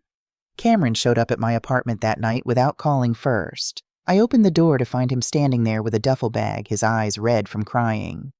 "Can I stay here, Mom, just for a few days?" "Of course, always." He came in, dropped his bag by the door, and sank onto my couch. "I saw the news about Marcus." "I know, sweetheart. Amelia called me. He shook his head. "She's devastated. Her father's looking at 20 years in prison. Her mother's in denial. And Amelia, she's lost everything. I'm sorry. Are you—" He looked at me, and I saw the question in his eyes. "Because part of me wonders if you wanted this, if you wanted them to be destroyed." The accusation hurt, but it was fair. "No," I said honestly. "I wanted you to be safe. I wanted you to know the truth, but I never wanted Amelia to suffer like this. She's talking about leaving New York, starting over somewhere else. Maybe Chicago, maybe California." His voice was hollow.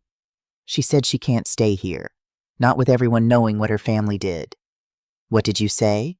I said I understood. What else could I say? He put his head in his hands. "Mom, I know she lied to me. I know her family tried to use me, but I still care about her." "I know you do. Does that make me stupid?" "It makes you human." I sat beside him. Love doesn't just disappear because someone hurts you. It takes time to fade, and sometimes it never does completely. He leaned against me like he used to when he was little. "How do you do it, Mom? How did you survive when Dad left? How did you not become bitter?" I thought about that question, about the nights I'd cried myself to sleep, about the years of struggle, about the anger I'd had to consciously let go of. "I had you," I said simply. "I had a reason to keep going, a reason to be better than my pain. I don't have that. I don't have a kid to raise. I don't even have a job anymore."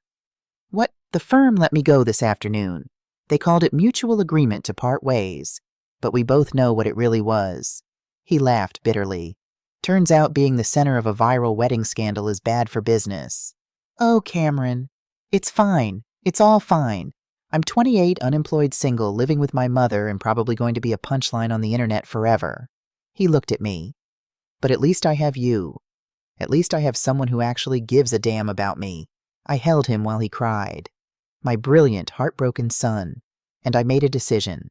If the world wanted to tear him down, I would build him back up, no matter how long it took. Over the next 2 weeks, Cameron lived on my couch. We fell into a routine. I'd wake up early, make coffee, leave him sleeping while I went to my nursing shifts. He'd spend his days applying for jobs, going to interviews, trying to rebuild his life.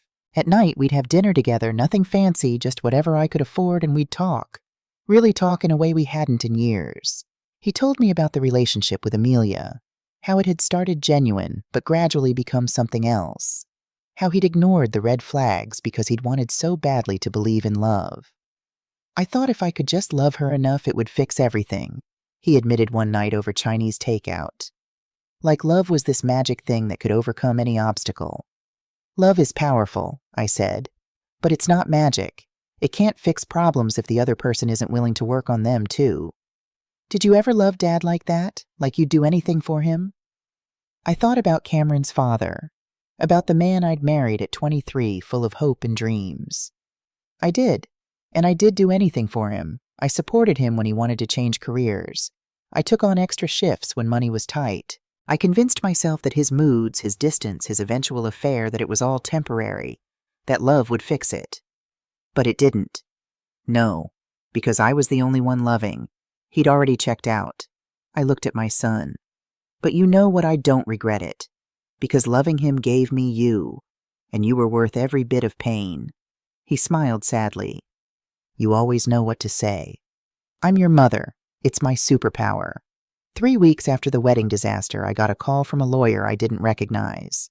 "Mrs. Morrison, my name is David Chen.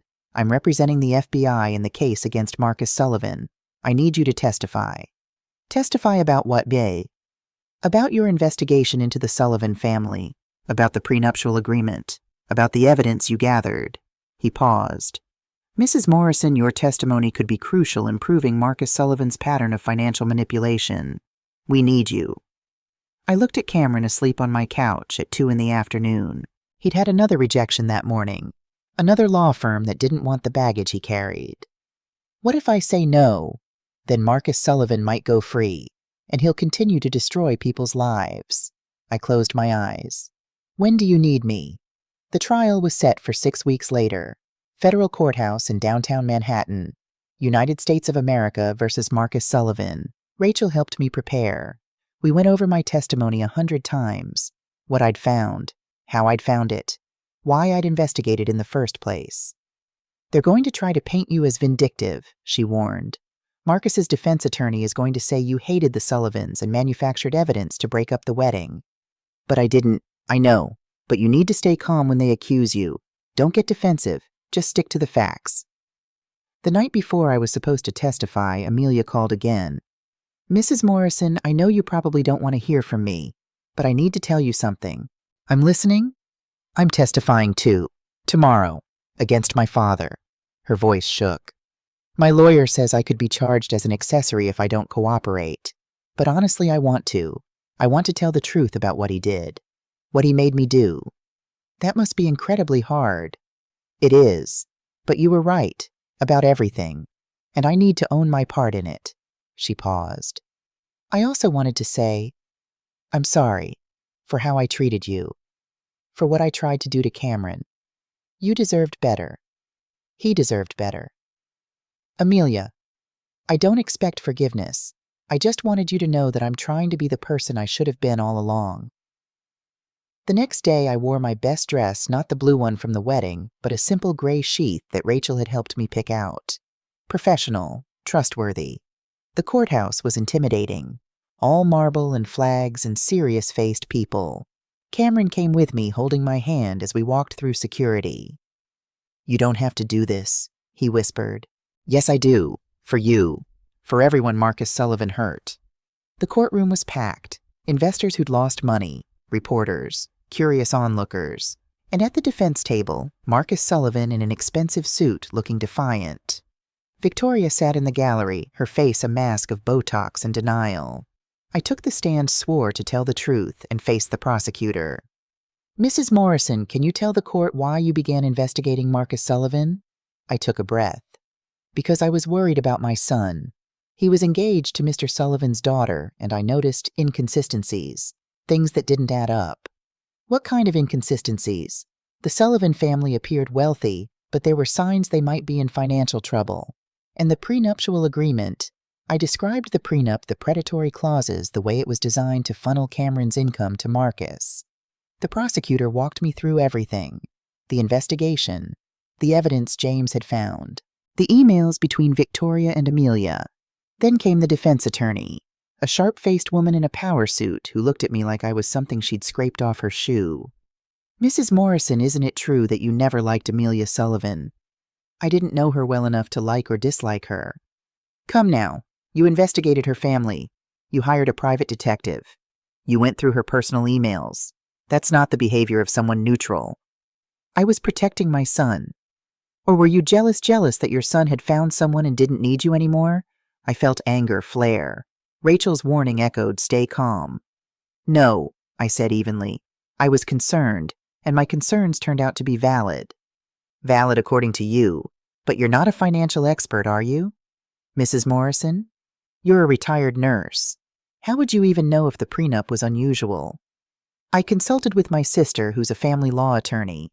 Ah, yes, your sister, who coincidentally hates wealthy people and has made a career out of divorce cases. Hardly an objective source. The prosecutor objected. The judge sustained it. But the damage was done. The defense was painting me as biased, unreliable, vengeful. The questioning went on for 2 hours. By the end, I was exhausted. But then Amelia took the stand. She looked different. No designer clothes, no perfectly styled hair, just a simple dress and minimal makeup. She looked younger, more real. And she told the truth. All of it. How her father had pressured her to marry Cameron for his money. How Victoria had threatened to disown her if she didn't go through with it. How Marcus Reed had blackmailed them. how the prenup was designed to steal Cameron's income. "I knew it was wrong," she said, tears streaming down her face. "I knew it was wrong and I did it anyway. Because I was scared. Because I'd been taught my whole life that family loyalty was everything. That you did whatever it took to protect the family name." "And what do you think now?" the prosecutor asked. "I think my father destroyed our family name all by himself. And I think Mrs. Morrison did what I should have done, told the truth." When Amelia stepped down, she looked at me. Our eyes met, and I nodded. Just once. It wasn't forgiveness exactly, but it was acknowledgement, understanding. We were both mothers and daughters, both trapped by family expectations, both trying to do what we thought was right. The difference was, she'd learned to choose differently. The jury deliberated for 3 days. On day 3, Cameron and I sat in the courthouse cafeteria drinking terrible coffee and not talking about the 100 different ways this could go wrong. "What if they find him not guilty?" Cameron finally said. "Then we tried. That's all we can do. He'll come after us. After you. Let him try. I'm not afraid anymore." And I meant it. Somewhere over the past few months, I'd stopped being afraid. Stopped being the quiet, accommodating woman who let people walk over her. I'd found my voice, and I wasn't giving it up. At 4:47 p.m., we got the call. The jury had reached a verdict. We rushed back to the courtroom. Cameron gripped my hand so tightly it hurt. The jury foreman stood. "In the case of the United States versus Marcus Sullivan on the count of securities fraud, we find the defendant guilty. On the count of wire fraud, we find the defendant guilty. On the count of money laundering, guilty, guilty, guilty. On all counts." Marcus Sullivan's face went white. Victoria screamed. The courtroom erupted in murmurs. The judge banged his gavel. "Mr. Sullivan, you are hereby remanded into custody pending sentencing. Bailiff." They led Marcus away in handcuffs. He looked at me as they passed. Not with hatred, with something like shock. As if he couldn't believe that a nobody nurse from Upper West Side had helped bring him down. I didn't look away. Outside the courthouse, reporters swarmed us. Cameron shielded me, trying to push through the crowd. But one reporter's question cut through the noise. "Mrs. Morrison, how does it feel to have saved your son and helped convict a criminal?" I stopped, looked at the cameras. "It feels like justice," I said. "For Cameron, for all the investors Marcus Sullivan defrauded, and for anyone who's ever been told they don't matter because they're not rich or powerful." That night, the video of my statement went viral. Not as viral as the wedding disaster, but viral enough. And this time the comments were different. "She's a hero. This is what a real mother looks like. Taylor Morrison for president." I turned off my phone and looked at Cameron sitting on my couch, finally smiling. "We did it, Mom. We did it, sweetheart." And for the first time in months, I let myself believe that maybe, just maybe, everything was going to be okay. 3 months after the trial, I received a letter in the mail. The return address was Chicago. The handwriting was familiar. "Dear Mrs. Morrison, I don't know if you'll read this or if you'll throw it away the moment you see my name. I wouldn't blame you if you did. But I wanted you to know what's happened since the trial. I moved to Chicago as I told Cameron I would. I'm working at a nonprofit now, nothing glamorous, just social media coordination for an organization that helps victims of financial fraud. The irony isn't lost on me. I've also been seeing a therapist, unpacking a lot of things about my family, about how I was raised, about the choices I made. It's hard work. Some days I don't want to face it, but I'm trying. My mother doesn't speak to me anymore. She blames me for testifying against my father for betraying the family. Maybe she's right. Maybe I did betray them, but I couldn't lie anymore. Not after seeing what it cost. My father will be in prison for the next 15 years. I visit him sometimes, though I'm not sure why. He doesn't apologize. He still thinks he did nothing wrong, that he was just playing the game the way everyone in finance does. I'm enclosing a check. It's not much, $15,000. It's what the prenup would have taken from Cameron in the first month alone. I've been saving everything I can from my job. It'll take me years to pay back what my family tried to steal from him, but I'm going to try. I'm also writing to say thank you. You saved your son. And in doing so, you saved me too. From becoming my parents. From living a lie. From destroying the one person who genuinely loved me. I don't expect Cameron to forgive me. I don't expect you to either. But I wanted you to know that I'm trying to become the person I should have been when I met him. The person who deserved his love. With gratitude and regret, Amelia, I sat at my kitchen table reading the letter 3 times. Then I picked up the phone and called Cameron. Hey, Mom, what's up? I got a letter from Amelia. She's in Chicago. She sent money trying to pay back what the prenup would have taken. Silence on the other end.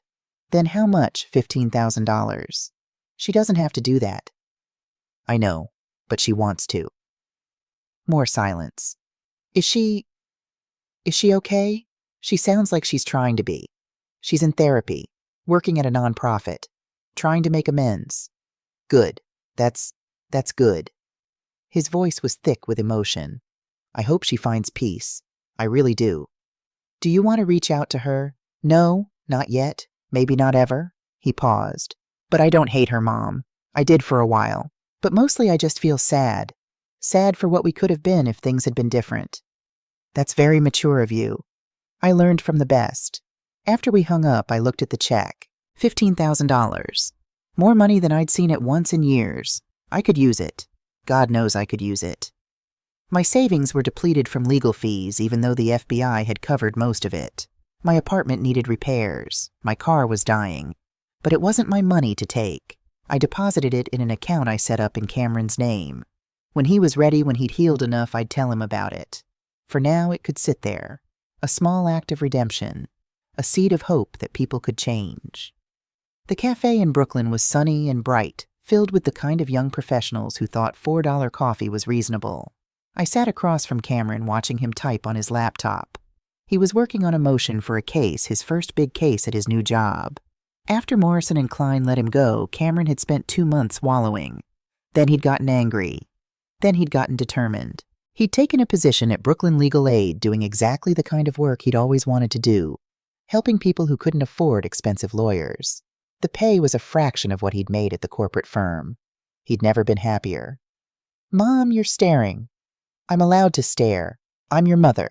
He smiled. The real smile. The one that reached his eyes. What are you thinking about? About how proud I am of you. About how far you've come. We've come, he corrected. I couldn't have done any of this without you. My phone buzzed. A text from Dr. Linda. Coffee next week. I want to hear about the new volunteer program you're starting. The volunteer program. My new project. After the trial, after everything settled, I'd realized something. There were thousands of people like me, parents worried about their kids seeing red flags, not knowing what to do. People who needed help navigating family crises. So I'd started a support group. Protecting Family, we called it. We met twice a month at a community center. Parents, siblings, friends, anyone worried about a loved one being taken advantage of. We shared stories. We shared resources. We helped each other find investigators, lawyers, therapists. We reminded each other that protecting someone you love isn't the same as controlling them. It had started with 5 people. Now we had 50 regulars. Earth to Mom. I looked up. Cameron was watching me with amusement. Sorry, sweetheart. Just thinking about the meeting tonight. The support group. You're amazing, you know that. He closed his laptop. Speaking of which, I have something to tell you. My heart jumped. What? I've been seeing someone. Nothing serious yet, but I wanted you to know. Oh, what's her name? Sarah. She's a teacher at a public school in Queens. We met at a community center event. He pulled out his phone, showed me a picture. She was pretty. Not magazine cover beautiful like Amelia, but real. Warm smile, kind eyes, laugh lines. She's lovely. She is. And Mom, he looked at me seriously. I want you to meet her, but I want to do it right this time. Slowly. No pressure. Just getting to know each other as people. I'd like that. And if you notice any red flags, I'll tell you immediately, but I'll trust you to make your own decision.